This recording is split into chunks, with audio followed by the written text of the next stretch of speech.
Hi everyone, welcome back to Network Guru. Just finished editing a video in CapCut Mobile and want the best possible quality when you export it. Let me show you the exact settings to export without losing quality. Let's get started.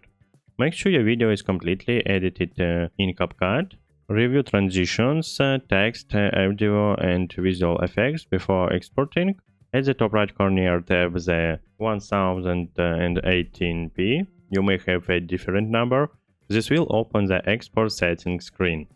Resolution, set it to 118p or 4K if supported.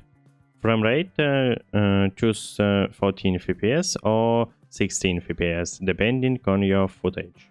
Bitrate or code rate, CapCut adjusts this automatically based on resolution and frame rate, but choosing higher resolution helps maintain quality. Once setting selected, tap Export button.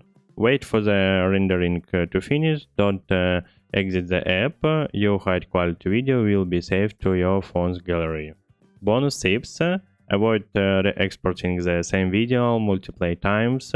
Allows export from the original project. Use original resolution footage for the best final result. That's it. If this video is helpful for you, don't forget to hit the like button and subscribe.